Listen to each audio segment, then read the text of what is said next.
Bonjour et bienvenue au Portrait professionnel, le balado où on tente de clarifier différentes professions du marché du travail. Aujourd'hui, on rencontre Stéphanie Audet, travailleuse sociale, qui œuvre à titre d'agente de relations humaines dans un centre jeunesse. Avec elle, on tente de clarifier le rôle d'une travailleuse sociale à la DPJ. Stéphanie Audet, bonjour. Bonjour. On se rencontre aujourd'hui pour comprendre un peu mieux qu'est-ce que ça fait une travailleuse sociale. Oui. Donc, si je te posais la question simplement, tu vas dans un party, tu rencontres quelqu'un que tu connais pas, puis il dit « Bonjour Stéphanie, qu'est-ce que tu fais dans la vie? » Ah, ben moi je travaille social. Qu'est-ce qu'ils imaginent que tu fais de tes journées? Mais la réponse qu'on a souvent, c'est « Ah, tu travailles pour la DPJ. » Parce que, puis c'est sûr que moi, dans mon cas, je renforce un peu le préjugé parce que c'est ça mon employeur actuellement, mais la réalité, c'est que la DPJ, oui, c'est un très grand employeur de travailleurs sociaux, mais en tant que tel, le travail social, c'est beaucoup plus que juste ça. Puis c'est très diversifié, ouais. Le travail social. Fait que souvent, les gens aussi vont un petit peu se diriger vers cette solution facile-là, puis cette réponse facile-là, parce que justement, il y a comme une mauvaise compréhension de c'est quoi le travail social puis qu'est-ce qu'on fait vraiment. Mais oui, la vision, c'est vraiment définitivement qu'on travaille pour la DPJ. Oui, okay. Là, les gens, ils imaginent que tu travailles pour la DPJ. Ça donne que c'est vrai dans ton cas. Puis ensuite, qu'est-ce qu'ils imaginent? Tu travailles pour la DPJ, donc t'enlèves les enfants des gens. Oui, c'est exactement ça. C'est un commentaire qu'on a vraiment souvent. T'es une enleveuse d'enfants. Puis c'est sûr qu'il y a des nuances à aller faire là-dedans. Là. Fait qu'on est dans un contexte... En fait, c'est drôle. Tous ceux qui travaillent à la DPJ sont dans un contexte vraiment particulier où est-ce qu'ils ont choisi une profession de relation d'aide parce qu'ils veulent aider les gens. Puis ils se retrouvent vraiment à devoir toujours prouver leur humanité puis prouver leur désir de vouloir aider parce que souvent, on va voir les intervenants de la DPJ comme des ennemis un petit peu du peuple. C'est sûr qu'on a une très mauvaise réputation. Une réputation que j'aime dire qui n'est pas entièrement méritée. Là. Puis c'est sûr que cette mauvaise réputation-là est beaucoup nourrie par les médias quand il y a des erreurs qui sont commises ou quand il y a des situations tragiques qui prennent place. Mais en tant que tel, c'est aussi facile de parler en négatif d'une institution qui ne peut jamais répondre parce que c'est sûr que nous, on est liés par les lois de la confidentialité. Fait que souvent, les gens n'ont pas vraiment la chance de comprendre c'est quoi la réalité d'un intervenant puis les situations qu'ils doivent gérer au jour le jour. Fait que pour ce milieu-là, c'est particulier. Mais je pense que pour tous les autres travailleurs sociaux qui ne travaillent pas en protection de la jeunesse, on a au contraire une image d'eux comme étant un peu... c'est une profession, c'est des gens qui sont faits pour être dans leur travail, qui se donnent pour leur clientèle ou leurs usagers ou les gens avec qui ils travaillent tout simplement. Là. Fait qu'il y a comme vraiment beaucoup de volets, puis la vision change dépendamment de qu'est-ce que tu fais. OK. Fait que si tu avais dit « Ah oui, je suis travailleuse sociale en bureau privé versus je suis travailleuse sociale pour la DPJ », c'est comme si là, l'image est différente. Oui, absolument. Donc, il y a une vision un peu que tu me dis, bon, parfois on est mal vu, on est mal perçu. Ouais. Si tu avais à rectifier le tir, si tu m'expliquais un peu plus précisément, qu'est-ce que ça fait une travailleuse sociale à la DPJ? C'est sûr qu'une travailleuse sociale, moi j'aime ça décrire ça comme ou un travailleur social. On est surreprésenté chez les femmes, fait que des fois on a tendance à parler au féminin, mais en travail social, c'est des intervenants qui sont un peu pivots dans le sens que c'est un peu des experts de rien, mais des gens qui touchent à tout. Fait que la définition concrète, c'est des gens qui interviennent entre le personnel et l'environnement. Fait que où est-ce que des fois un psychologue va se concentrer sur la personne, sur ce que lui ressent, sur ce que lui peut faire pour aller mieux dans les démarches. Un travailleur social va être conscient puis va pouvoir intervenir sur l'environnement qui joue aussi beaucoup sur la capacité des gens à se changer, à se mobiliser.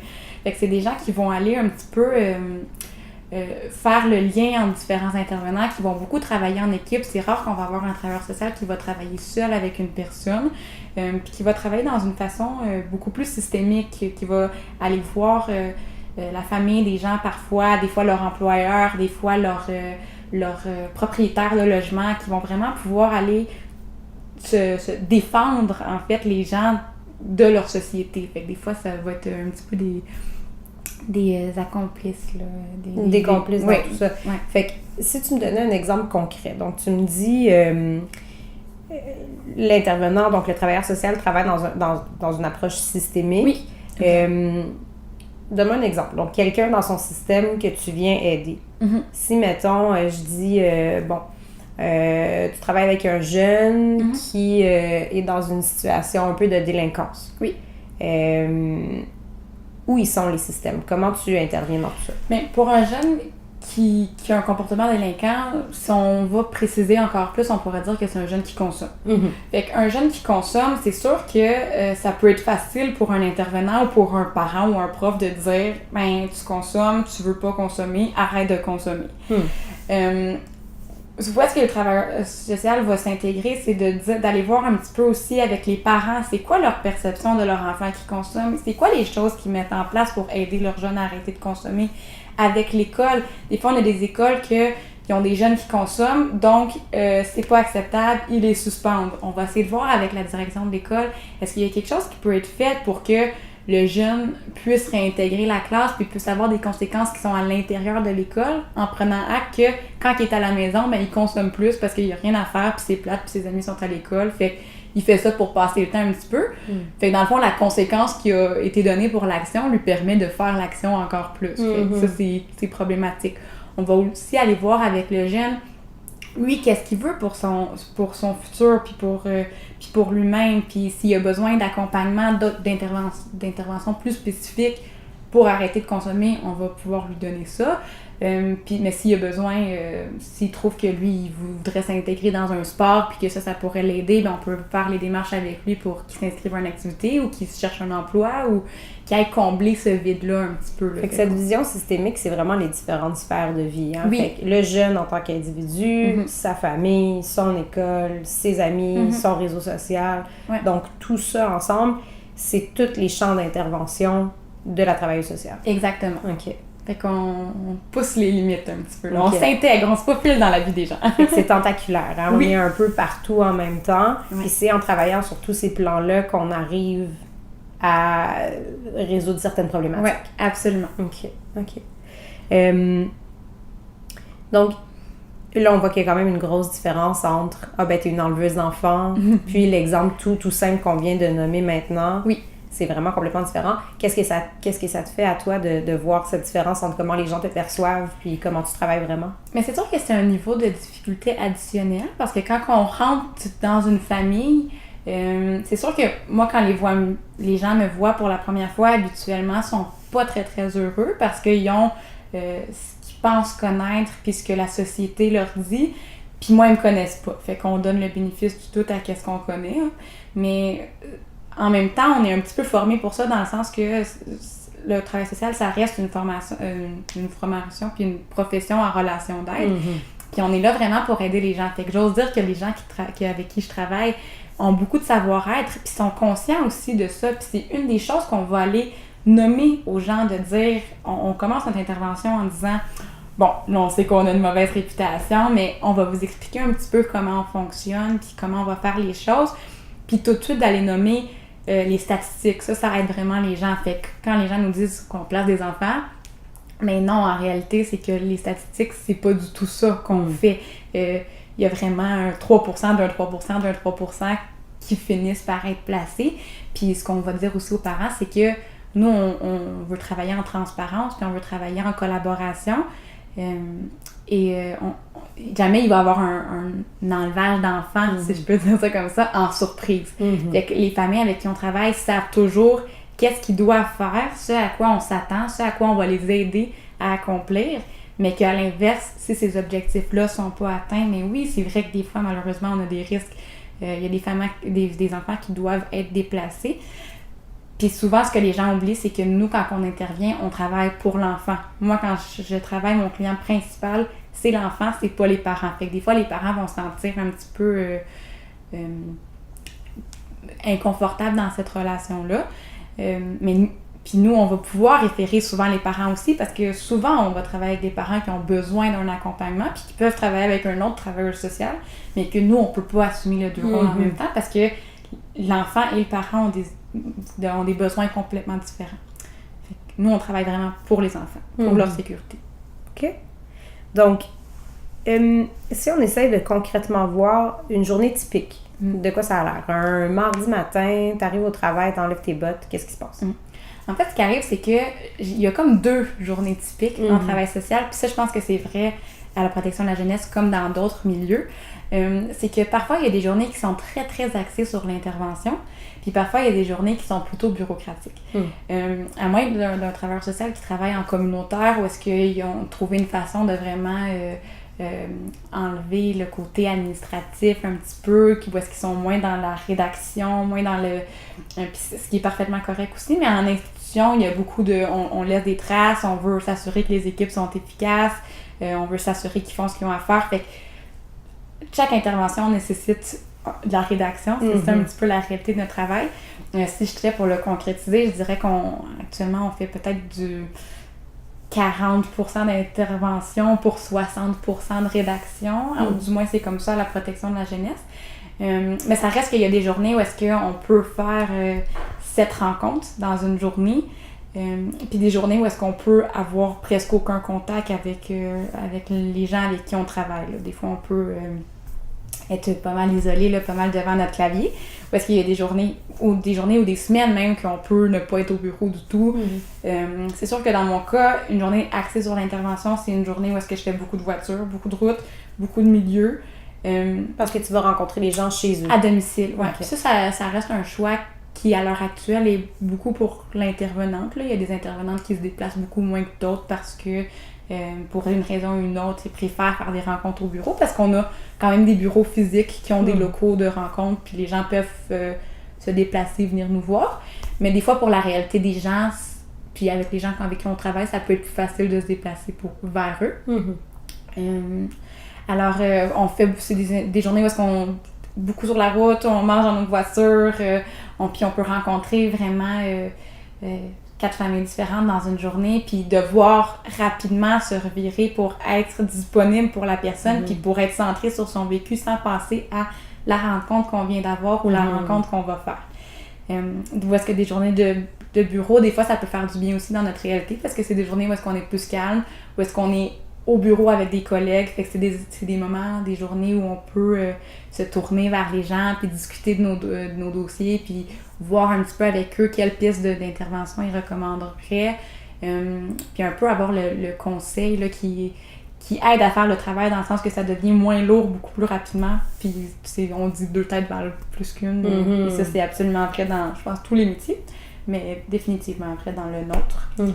Puis c'est ça, beaucoup de rédaction sur les situations qu'on voit, sur les interventions qu'on fait, vraiment pour laisser une trace, puis pour s'assurer aussi que le droit des gens sont respectés, puis qu'on puisse, après ça, donner aux gens un petit peu un compte-rendu de pourquoi on a pris les décisions qu'on fait. Fait que des fois, ça aide les gens à comprendre aussi notre vision, parce que des fois, avec le stress qui embarque quand ils nous rencontrent, les gens oublient des fois là, qu'est-ce qui a été dit. Fait que comme ça leur permet d'avoir quelque chose de tangible qui peuvent se référer à n'importe quel moment. Parce que tout ce dossier-là que vous montez, que vous rédigez, les familles peuvent y avoir accès. Oui, en fait, il y a des notes au suivi qu'on fait après chaque intervention.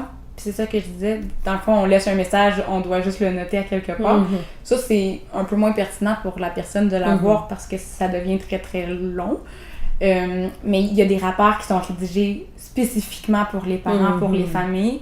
Les adolescents de plus de 14 ans ont leur copie, les parents ont leur copie. Puis ça, c'est vraiment des rapports qui expliquent pourquoi on passe à la prochaine étape ou pourquoi on se retire. Ou à chaque fois qu'il y a une décision vraiment qui a un impact pour la vie des gens, bien, ils ont un rapport qui vient le justifier. OK, parfait. C'est quoi les raisons pour lesquelles vous êtes appelés habituellement? Les raisons pour lesquelles on est appelé, en fait, au Québec, on a une loi qui s'appelle la loi de la protection de la jeunesse, et les travailleurs sociaux ou les intervenants qui travaillent pour la protection de la jeunesse ont le mandat de faire respecter cette loi par les parents, par les familles, puis par les adultes de notre société. Fait que nous, actuellement, la façon que la loi est faite, il y a 6 motifs pour lesquels on peut être interpellé dans la vie d'une famille. C'est l'abandon, la négligence. Il y a 3 types de négligence. La négligence sur le plan physique, sur le plan de la santé et sur le plan de l'éducation. Les mauvais traitements psychologiques, les abus physiques, les abus sexuels et chez les adolescents, les troubles de comportement. Fait que c'est quand un adolescent adopte des comportements lui-même, mais qui sont dangereux, qui portent préjudice à sa personne. Fait qu'on parle de consommation, on parle de fugue, on parle de comportement sexuel à risque. Fait que ça, c'est vraiment les seuls motifs pour lesquels on peut intervenir dans une famille. Fait que des fois, les gens nous appellent avec une situation, sont inquiets, sont insatisfaits d'une certaine famille, mais si on n'est pas dans les motifs de compromission qu'on appelle, les motifs nommés par la loi, on ne peut rien faire. OK. Donc, pour ces 6 motifs-là, oui. Vous êtes appelés. Là,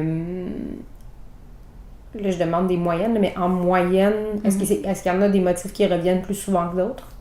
C'est sûr que ça dépend majoritairement de la démographie. La démographie joue un rôle quand même important. C'est sûr que dans les quartiers plus défavorisés, on a plus tendance à intervenir pour la négligence au plan physique, parce qu'on parle de besoins alimentaires non assurés, on parle de logements insalubres, des choses qu'on verrait pas dans un quartier où toutes les maisons valent des millions. Mais il y a des motifs qui restent présents, peu importe où on est. L'abus physique, l'abus sexuel, malheureusement, on voit pas vraiment de lien. Ça n'a pas de frontières. Non, c'est ça, ça n'a pas de frontières. De plus en plus, on constate une hausse en mauvais traitement psychologique parce qu'on a inclus récemment, pas récemment, quand la loi a été modifiée en 2012, on a inclus les conflits de séparation qui ont des impacts sur les enfants. Puis vu que les gens se séparent en hausse, se divorcent en hausse, souvent les gens peuvent avoir des moments où est-ce qu'une rupture c'est difficile, puis on est fâché contre l'autre, puis les enfants deviennent messagers ou deviennent témoins de disputes entre leurs parents ou leurs parents qui rabaissent l'autre. Puis ça, de plus en plus, c'est quelque chose, là, une réalité qu'on voit. Mais c'est sûr que c'est ça. La plupart des alinéas, on les voit quand même en part égale. L'abandon, c'est plus rare. Ça, c'est un alinéa qu'on voit presque jamais, un motif qu'on voit jamais, parce que ça, c'est vraiment des conditions drastiques. Là, c'est la mort ou le départ d'un parent alors que l'autre parent n'est pas disponible ou pas reconnu ou peu importe. Là. Ça fait que c'est plus rare. Mais non, ça dépend des groupes d'âge aussi. C'est sûr qu'avec les adolescents, on voit plus de troubles de comportement parce que c'est l'article qui les vise. Mais... Fait que ça peut quand même varier beaucoup. Là. Oui, absolument. Donc, tout à l'heure, tu parlais des différents intervenants de la DPJ. Donc, toi, tu es travailleuse sociale, mais j'imagine que tu es entourée de d'autres personnes qui ont d'autres mandats. Ça ressemble à quoi un peu comme milieu de travail? Oui. En fait, les gens qui travaillent avec moi qui ont le même poste... Moi, je suis travailleuse sociale de formation, mais le poste que je détiens, c'est un poste qui s'appelle agent de relations humaines. Avec un terme très large. Puis dans le fond, ce qu'il faut pour avoir accès à ce titre-là, c'est un bac ou une maîtrise ou peu importe. Il y a différents intervenants, différentes professions qui sont acceptées dans cette branche-là. Fait que je sais que, par exemple, je travaille avec des psychoéducateurs, je travaille avec des criminologues, avec des sexologues. Dans d'autres équipes du centre jeunesse, il y a des gens qui sont techniciens en travail social ou qui ont des certificats. Il y a plusieurs façons d'arriver où est-ce que je suis. C'est sûr qu'à l'évaluation, ils demandent des ordres, puis dans d'autres équipes du centre jeunesse, ils peuvent juste accepter leur technique. À l'évaluation, c'est-à-dire lorsque quelqu'un vous contacte pour dire « je crois qu'il y a une situation ici ». Oui, exactement. Fait que, dans le fond, il y a comme 3 grandes équipes dans les centres jeunesse. Il y a la rétention et le traitement des signalements. Fait que ça, c'est quand quelqu'un nous appelle, c'est des gens qui répondent au téléphone puis qui décident si on va intervenir ou non.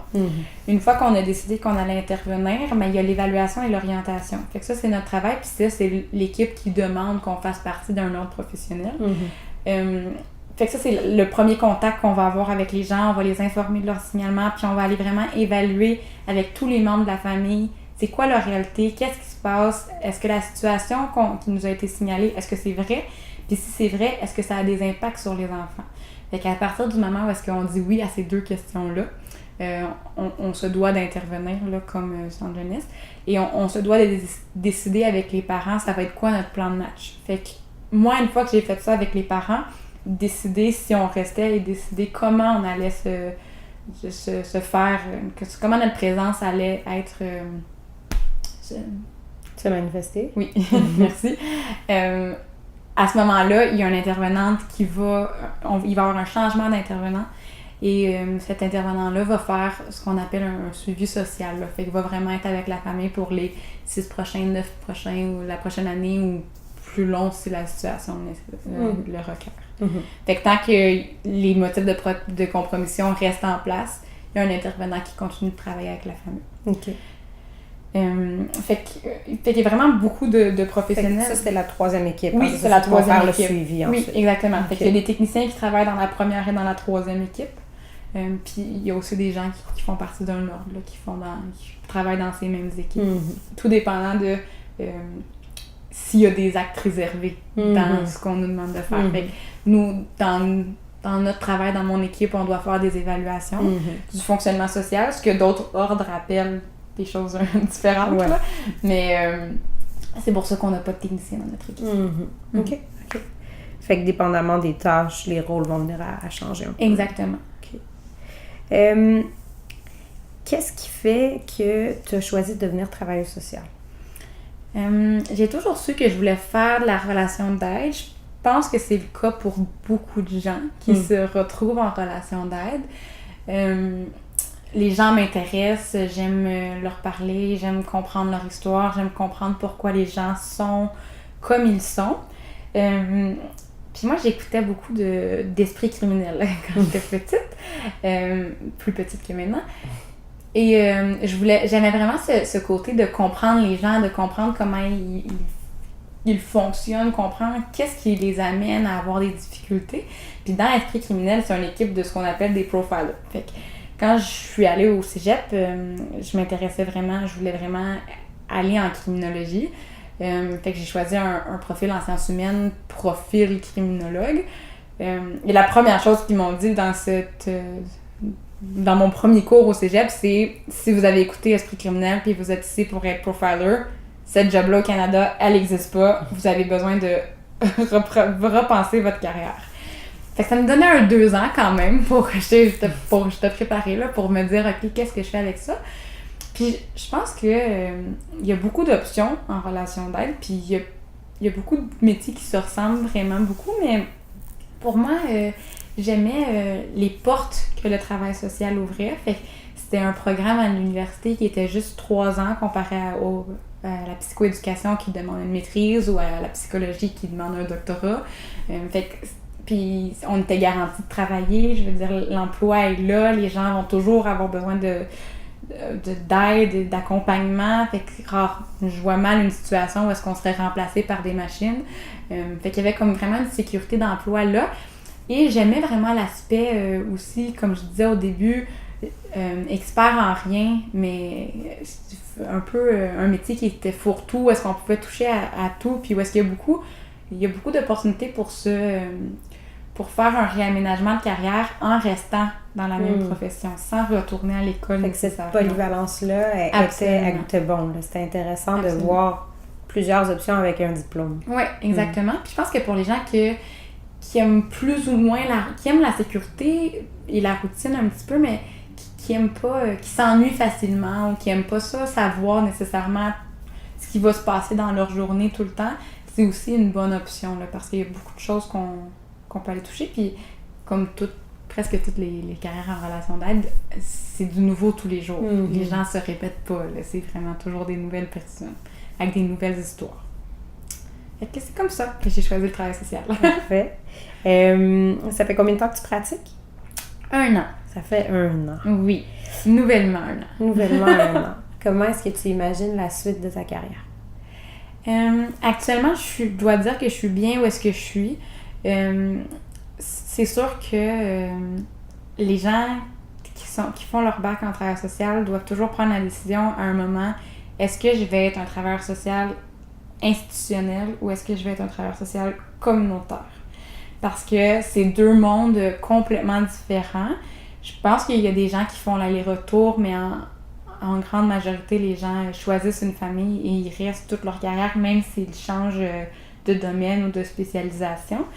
Puis les différences principales reviennent beaucoup dans l'autonomie versus la stabilité d'emploi, dans les longues heures versus le 9 à 5 pour l'institutionnel. Mais il y a un enjeu au niveau du salaire, mais il y a un enjeu aussi au niveau de l'épanouissement de ta carrière, puis de pouvoir un peu être le patron de toi-même quand tu es en communautaire, ce que tu n'as pas nécessairement en institutionnel, parce que tout est très cadré et tu dois suivre la procédure et des fois c'est bureaucratique puis ça peut être long et frustrant. Moi personnellement, l'institution me convient.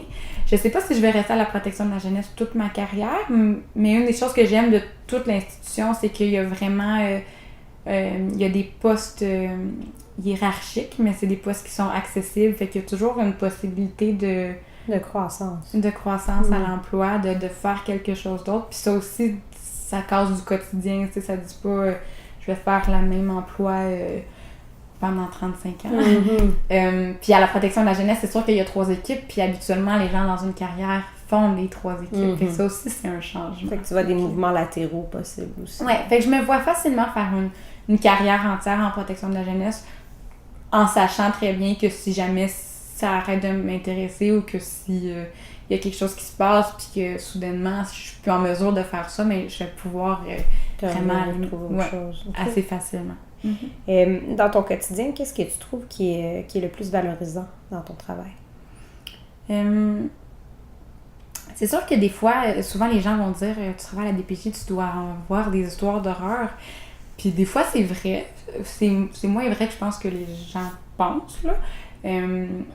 Mais quand on met fin à une situation comme ça, on sent bien dans nos souliers. Là. On sent qu'on a fait quelque chose d'important dans notre journée.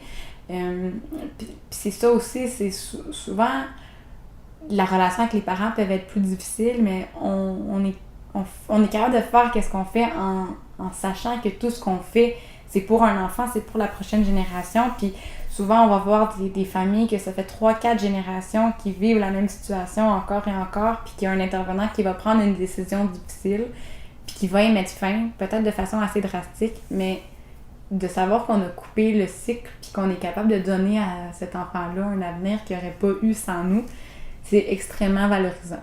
Puis c'est sûr que des fois, on a des parents, puis on a des enfants plus vieux qui sont capables de nommer qu'on a eu un impact sur leur vie. Fait que ça aussi, c'est toujours... c'est pour ça qu'on fait ça, en fait. Il y a personne qui fait ce travail-là parce qu'il aime ça se faire crier après. En tout cas, moi, j'en connais pas. On fait tout ça pour ça. Fait que... Puis ça arrive. Tant mieux. Ça arrive. Ça, c'est bon. Si tout était possible, si tu avais toutes les forces, toutes les compétences, si financièrement il n'y avait pas d'enjeu, si tout était une option, quel autre métier tu penses que tu ferais? Je trouve que c'est une question difficile. Je pense que moi, personnellement, une des choses que j'aime du travail social, c'est que j'ai jamais eu la même journée 2 fois.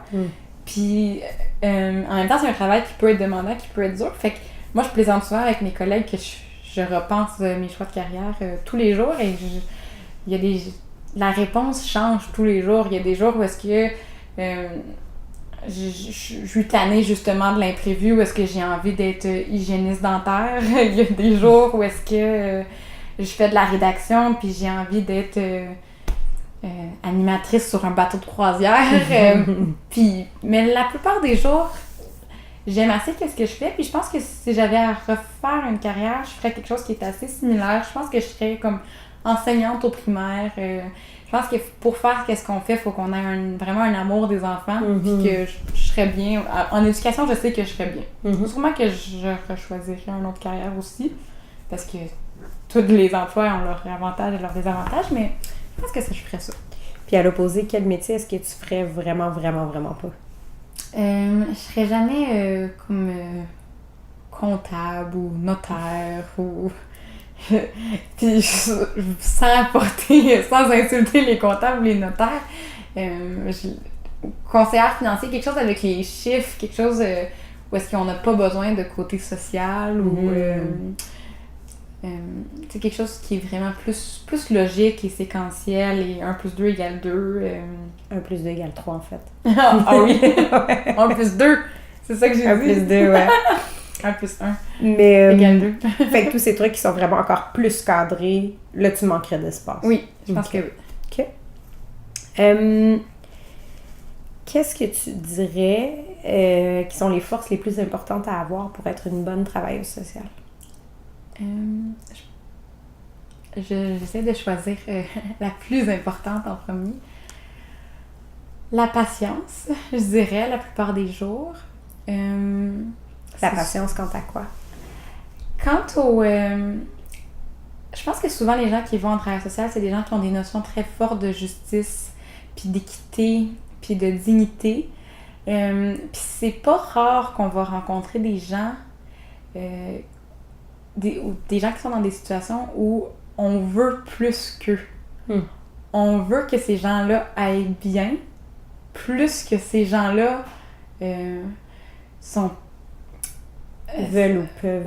Veulent ou peuvent. Et des fois, c'est des gens qui vont vouloir vraiment aller bien, mais qui seront pas prêtes à faire ce qui est nécessaire pour améliorer leur situation. Puis des fois, c'est des situations où est-ce qu'on se dit c'est tellement simple la solution, puis les gens, pour une multitude de raisons, n'ont pas la capacité ou n'ont pas le désir ou sont pas prêts. Fait que dans ce sens-là, je trouve que la patience, la patience presque au point de pardonner les gens. C'est ça, hein? C'est une patience qui est très teintée d'empathie, hein? Ce que tu décris, qui est comme... il est fort probable qu'une travailleuse sociale se retrouve au quotidien en choc de valeurs. Oui. Donc, face à des gens qui pensent vraiment pas la même chose qu'elle, mais ton mandat reste de les aider. Absolument. Absolument. Puis la récidive aussi est une partie vraiment quotidienne de notre travail. Fait que souvent, on va voir les mêmes personnes, des dossiers qu'on a fermés parce qu'ils avaient fait tout ce qu'il y avait à faire, puis 3 mois, 6 mois, un an plus tard, ça revient, puis c'est revenu exactement qu'est-ce que c'était. Puis c'est pas possible de travailler avec ces gens-là si on n'est pas capable de lâcher prise, mais aussi d'être patient, puis d'être empathique, puis de comprendre que à la fin de la journée, moi, je m'en vais chez moi, puis moi, je suis bien. Fait que tout ce que je peux faire pour cette personne-là, c'est de l'accompagner, puis de l'encourager sans se croire responsable pour l'échec des gens, et à l'inverse, sans se croire responsable pour leur réussite non plus. Parce que ça reste vraiment leur vie, puis nous, on reste vraiment des outils. Fait que je pense que ça, c'est toutes des valeurs hyper importantes, là. À avoir pour être capable de... Pour être capable de pas nécessairement faire le travail, mais être bien dans cette carrière-là, puis pouvoir la faire longtemps. Parce que je pense que quelqu'un qui n'a pas cette valeur-là pourrait être un travailleur social exceptionnel, mais rapidement serait très épuisé. OK. C'est sûr qu'on parle d'un métier où est-ce que tu es ton propre outil. Hein? Oui. Donc, il peut y avoir besoin de prendre soin Absolument. de l'outil aussi pour Absolument. pouvoir... Puis ça aussi, je pourrais le mettre dans les valeurs aussi, la capacité de se connaître et de s'écouter. Et que des fois, c'est un travail où on a de la chance d'avoir beaucoup de vacances, beaucoup de congés qui sont facilement déplaçables. Puis c'est des congés que les gens, des fois, n'utilisent pas, mais qu'on doit utiliser dans le sens que si tu te réveilles un matin puis que tu vis des choses dans ta vie personnelle puis que t'es pas solide, ça devient extrêmement difficile de faire ce travail-là. Fait qu'être capable d'être solide, de s'écouter puis de faire les choses qu'on a besoin de faire pour rester solide. Garder cette lucidité-là, de se voir vraiment. Oui. C'est sûr qu'on est dans un monde qui est en constant mouvement. Hein? Un monde qui avance très vite au niveau social, au niveau technologique. Il y a plein de choses qui se passent. Comment est-ce que tu penses que ton métier va évoluer dans les 5, 10, 15, 20 prochaines années? Je pense que mon métier ne peut que s'améliorer parce que on a la chance de vivre dans une société où est-ce que les gens font constamment des projets de recherche puis essayent de s'améliorer puis essayent de trouver des techniques d'intervention puis des outils qui sont plus faciles à appliquer, plus faciles à utiliser, plus faciles à comprendre, plus efficaces. On est très, très axé sur l'efficacité. En même temps, il y a un paradoxe dans le sens que on est dans une vague actuellement où est-ce qu'on essaie constamment de faire plus avec moins.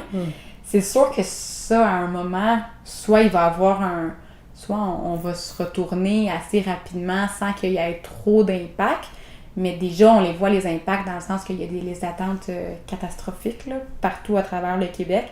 Fait que ça va être un peu drôle à voir qu'est-ce qui va se passer entre le besoin d'être efficace, mais le besoin de prendre le temps. Puis ça, c'est une notion qui est beaucoup... C'est une réalité avec laquelle les intervenants se battent déjà, dans le sens que on nous demande d'être efficace, mais dans notre cas, être efficace, ça prend du temps. Puis il y a des situations où est-ce qu'il n'y a rien d'autre à faire, outre que d'attendre. Mais c'est sûr que j'ose croire qu'on s'en va dans la bonne direction. Puis c'est sûr que c'est une carrière que je pense qui va rester présente dans les années. C'est une profession qui est quand même assez vieille, même si on ne considère pas le nom là, ou l'étiquetage. Je veux dire, les gens ont toujours eu la relation d'aide, puis les gens vont toujours avoir besoin d'aide. Je vois ça comme ça. Je sais pas si c'était clair. Oui, bien sûr, mais c'est intéressant quand même de voir ce paradoxe du travail avec les humains. Donc, on a besoin d'aller vite, on a besoin d'être efficace, mais un humain, c'est pas toujours rapide puis c'est pas toujours efficace. Non. Mais reste que le travail peut quand même être fait. Absolument. Okay. Fait que le changement reste à voir, mais là, on voit un changement plus au niveau social. Hein? Est-ce que de l'argent va être investi dans vos services? Oui. Est-ce que au niveau social, au niveau politique, on va accorder l'importance nécessaire à ce type de service? Donc, c'est un peu tout ça, là, les questionnements que tu soulèves, c'est bien ça? Dernière question dans cette grande série de questions. Si tu rencontrais quelqu'un qui était intéressé par ton domaine, quel conseil est-ce que tu lui donnerais dès maintenant? Faites-le. Faites-le. Oui, ça serait vraiment ça mon conseil. Je pense que même si une personne se rend compte que finalement c'était pas pour eux, on perd rien en faisant cette formation-là et en faisant cette carrière-là pendant une semaine, un mois, une année. C'est des belles apprentissages, puis c'est autant des apprentissages sur la société dans laquelle on vit puis les gens qu'on côtoie que sur nous-mêmes. Fait que... Comme une richesse à la formation en général. Effectivement. Oui. Fait que moi, le conseil, ce serait vraiment, on saute, on essaye. On saute, on essaye. Puis c'est la meilleure façon de déterminer si ça vous intéresse. Ouais, bien c'est sûr. Bien sûr. Point important. Ouais. Parfait. Stéphanie Audet, merci beaucoup. Merci à toi. Merci à notre invité et merci à vous d'avoir écouté cet épisode des Portraits professionnels. Pour plus de détails sur cette profession, visitez notre site internet au www.saltoconseil.com.